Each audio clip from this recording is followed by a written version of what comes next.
सो दोस्तों, welcome in discover Rajasthan, keep discover keep learn. आज देखो हम क्या करने वाले हैं। हमारी जो EORO की स्पेशल क्लास चल रही है, अपने अच्छे से पढ़ रहे हैं डिटेल से पूरा। और पहले हमने क्या कर लिया था, अरावली पर्वतमाला और थार का मरुस्थल हमने कंप्लीट कर लिया था। आज हम जो राजस्थान के भौतिक प्रदेश हैं, मुख्यतः 4 हैं, तो उनमें दक्षिणी पूर्वी पठार जिसे हाड़ौती प्रदेश भी कहते हैं, उसमें देखो क्या है कि मुख्य रूप से तो 4 ही जिले आते हैं, कोटा, बूंदी, बारा, झालावाड़। लेकिन अन्य भी जिलों का थोड़ा थोड़ा वहाँ पे भाग आता है, वो हम पढ़ेंगे इसको अच्छे से डिटेल से, मैप में भी जानेंगे कैसे है, क्या है, किसका भाग है, ठीक है, अवशेष किसका है। तो देखो सबसे पहले तो जो दक्षिणी पूर्वी पठारी भाग है ये गोंडवाना लैंड का है, ठीक है। गोंडवाना लैंड का जो भाग है, अरावली और दक्षिणी पूर्वी पठार दोनों गोंडवाना लैंड के भाग है। और जो थार का मरुस्थल और पूर्व का मैदान है वो 33 सागर के भाग है। देखो जो इसका निर्माण है वो आर्कियन युग में हुआ है, ठीक है। कौन से युग में? आर्कियन, आगे मैंने लिखा है इसको, आर्कियन युग में हुआ है। अब आपको देखो एग्जाम की दृष्टि से 2-3 क्वेश्चन आते हैं, वो ध्यान रखने हैं। एक ये पूछा जाता है कि प्रत्यक्ष रूप से किसका भाग है ये, और अप्रत्यक्ष रूप से दक्षिणी पूर्वी पठार या हाड़ौती का पठार भी बोलते हैं, किसी भी नाम से पूछा जा सकता है। ये प्रत्यक्ष रूप से, ठीक है, इस चीज़ पे फोकस करना। अगर आ जाए कि प्रत्यक्ष रूप से किसका भाग है, तो ये मैं आपको आगे मैप में बताऊंगा कि कैसे है। तो ये प्रत्यक्ष रूप से मालवा के पठार का यहाँ पे भाग होता है, और अप्रत्यक्ष रूप से ये प्रायद्वीपीय जो पठार है, जो अपने पढ़ेंगे अभी नीचे, मैं आपको मैप में दिखाऊंगा। अप्रत्यक्ष रूप से पूछा जाए तो प्रायद्वीपीय पठार का भाग है, और संसार का ये प्राचीनतम पठार है, ठीक है, आर्कियन युग में बना। अब हमने पहले भी पढ़ा था कि जो पठार होता है उसका ऊपरी भाग सपाट होता है, इसलिए उसे पठार कहते हैं, ठीक है। औसत ऊंचाई 600 मीटर से ज़्यादा भी हो सकती है। अब देखो कि ये मालवा और प्रायद्वीपीय पठार का भाग कैसे है। आप इसमें देख सकते हो, ये जो आसमानी कलर है, इसमें ये मालवा का पठार दर्शाया गया है कि ऐसे फैला हुआ है, मुख्यतः ये MP में फैला हुआ है। तो ये देख सकते हो आप यहाँ पे राजस्थान का इस दक्षिणी पूर्वी हिस्से में भी ये अटैच हो रहा है, तो इसी का ही ये भाग है। और ये मालवा का पठार है, ये प्रायद्वीपीय जो पठार है इससे जुड़ा हुआ है, तो अप्रत्यक्ष रूप से इसका भाग है, इसलिए इसे कहा गया है, ठीक है। ये बात आपको ध्यान रखनी है। तो प्रत्यक्ष रूप से मालवा का, अप्रत्यक्ष रूप से प्रायद्वीपीय पठार का। अब क्या है कि राजस्थान के जो दक्षिणी पूर्वी पठार का है वो वर्गीकरण किया गया है 5 भागों में। कौन कौन से हैं वो हम डिटेल से भी पढ़ेंगे, पहले मैं आपको बता देता हूँ। अर्धचंद्राकार पर्वत श्रेणियां हैं, नदी निर्मित मैदान है, शाहबाद का उच्च स्थल है, झालावाड़ का पठार है, डग गंगाधर उच्च क्षेत्र है। इनमें ज़्यादा अपने को डिटेल में नहीं पढ़ना, बस बेसिक चीज़ें अपने जाननी है कि कहाँ तक क्या चीज़ फैली हुई है। देखो सबसे पहले आती है अर्धचंद्राकार पर्वत श्रेणियाँ। देखो इनका आकार भी ऐसा है, अर्धचंद्राकार, ठीक है। और ये मुख्यतः हाड़ौती के पठार पर देखो अर्धचंद्राकार रूप में पर्वत श्रेणियों का यहाँ पे विस्तार है। मुख्यतः ये कोटा बूंदी में है। देखो बूंदी व मुकुंदरा श्रेणी के नाम से जाना जाता है। और जो इसका विस्तार अगर आपसे पूछा जाए तो उत्तर पूर्व में इंद्रगढ़ से प्रारंभ होकर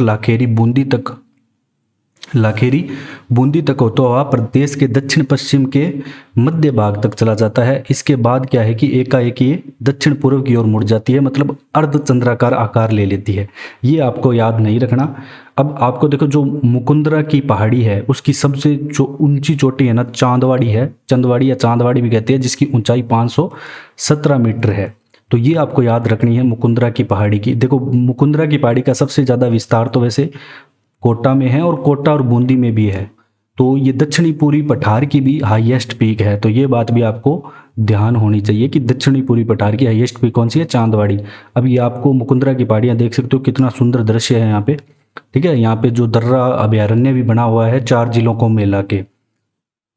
अब देखो जो बूंदी की पर्वत श्रेणी है, अब आपको ये ध्यान रखना है कि बूंदी की जो पर्वत श्रेणी है एक दोहरी पर्वतमाला है, जिसकी लंबाई 96 किलोमीटर है। ये लंबाई आपको याद रखनी है।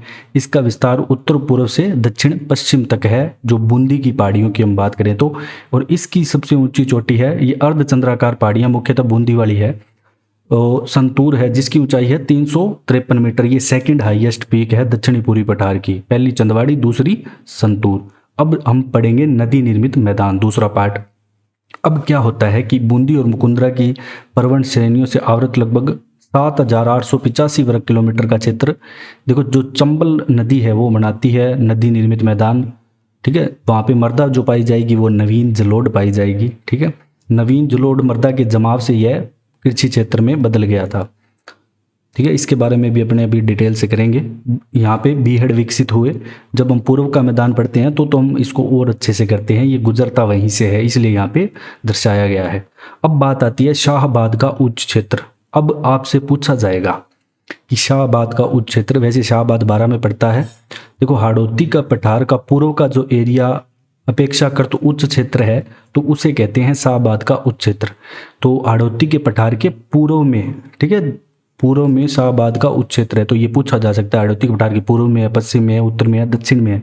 तो आपको ध्यान रखना है पूर्व में है तो उच्च क्षेत्र तो पूर्व में ही होगा जब आप मैप में देखोगे। तो देखो, इस क्षेत्र में एक भूआकृति बनती है जो कि 12 को, जो गांव रामगढ़ है मुख्यतः, वैसे 12 को घोड़े की नकाल हॉर्स शू टाइप में एक घेरे हुए है। तो घोड़े की नाल के समान यहाँ पे आकृति मिलेगी। और रामगढ़ की पहाड़ी का उद्भव टेक्टोनिक कारणों से हुआ, मतलब जो पृथ्वी के नीचे प्लेटें हैं वो आप एक दूसरे से खिसकनी है, ऊपर नीचे हुई, उनके कारण मतलब ये पहाड़ी का निर्माण हुआ है। इसको हमने शुरू में डिटेल में किया है, आप क्लास में जाके देख सकते हो, पहली क्लास में आई बटन पे टच करोगे तो आ जाएगी। देखो, झालावाड़ का पठार की हम बात करेंगे। अब आपको पूछा जाएगा कि जो मुकुंदरा की श्रेणियां हैं, ठीक है, उनसे झालावाड़ का पठार कहाँ पे पड़ता है। देखो, मुकुंदरा की श्रेणियों के दक्षिण में पड़ता है झालावाड़ का पठार, ये आपको ध्यान रखना है। मुकुंदरा की श्रेणी को देखो, झालावाड़ दक्षिण में है तो आराम से आप याद रख सकते हो मैप से, कोई इसको आपको स्पेशल याद रखने की जरूरत नहीं। इसका एरिया ये है 6183 वर्ग किलोमीटर। औसत ऊंचाई यहाँ पे 300 से 450 मीटर है। देखो, यह पठार मालवा के पठार का भी अभिन्न अंग है। ठीक है, ये हमने अभी देखा मैप में, मालवा के पठार का भी है और दक्षिणी पठार की समानता रखता है। मृदा मुख्यतः यहाँ पे आपको मध्यम काली और काली मिलेगी। ठीक है, काली मृदा यहाँ पे मिलेगी क्योंकि मालवा के पठार में मुख्यतः काली मृदा पाई जाती है। अब अगर आपसे पूछा जाए कि एकाकी जो पर्वत श्रेणियां हैं मुख्यतः जो झालावाड़ में है वो मनोर, थाना, अकलेरा और बकानी है। अब नेक्स्ट हम बात करेंगे डग गंगाधर उच्च क्षेत्र की। देखो, ये शक्तिमान वाला डग गंगाधर नहीं है। तो जो डग गंगाधर उच्च क्षेत्र है ये झालावाड़ में ही है।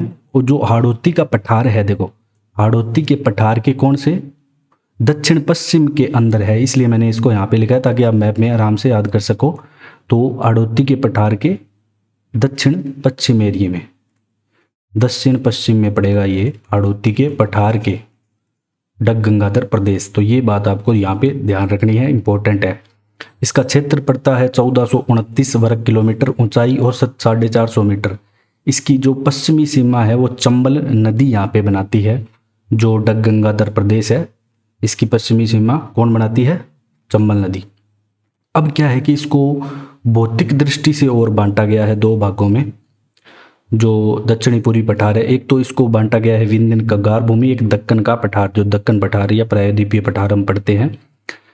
अब जब भी आपसे ये पूछा जाए कि विंध्यन कगार भूमि कहाँ तक विस्तार है इसका, तो ये एग्जाम में आता है, तो आपको पता होना चाहिए बिहार के सासाराम से चित्तौड़ के बेगू तक को विंध्यन कगार भूमि यहाँ पे कहा जाता है। सबसे ज़्यादा बीहड़ व उत्खाद भी आपको यहीं मिलेंगे, धौलपुर, करौली, सवाई माधोपुर में। ठीक है, धौलपुर, करौली, सवाई माधोपुर का जो दक्षिण का क्षेत्र है ना वो इसके अंदर आता है। ये बात आपको ध्यान रखनी है। निर्माण की बात करें दक्कन के पठार की, ज्वालामुखी से मृदा काली चट्टान यहाँ पे बेसाल्ट और 3 सेकेंद्रीय पठार से मिलकर बना है ये। इसके बारे में आपको ज़्यादा नहीं याद रखना, मालवा, बुंदेलखंड और बघेलखंड, इन 3 से मिलकर बना है दक्कन का पठार। तो ये इसका भौतिक दृष्टि से वर्गीकरण था। अब कुछ बेसिक बातें यहाँ पे दक्षिण पूर्वी पठारी भाग के बारे में जान लेते हैं। देखो, इसका क्षेत्रफल राजस्थान के कुल क्षेत्रफल का 6.89% है, ये ध्यान रखना है आपको। जो यहाँ पे जनसंख्या निवास करती है वो 10% निवास करती है। 80 सेंटीमीटर से 120 सेंटीमीटर तक यहाँ पे औसत वर्षा, और यहाँ की आपको जो जलवायु है दक्षिणी पूर्वी पठारी भाग की अति आर्द्र आपको याद रखनी है। जलवायु में भी हम पढ़ेंगे इसको अच्छे से। मिट्टी मध्यम काली पाई जाएगी।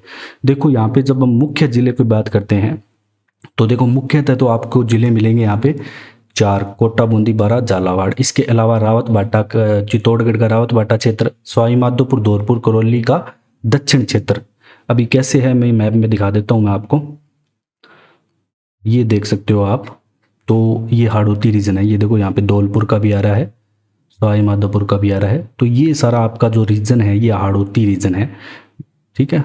तो ये सारा आपका हाड़ौती प्रदेश है, या इसे आप कह सकते हो दक्षिण पूर्वी पठार।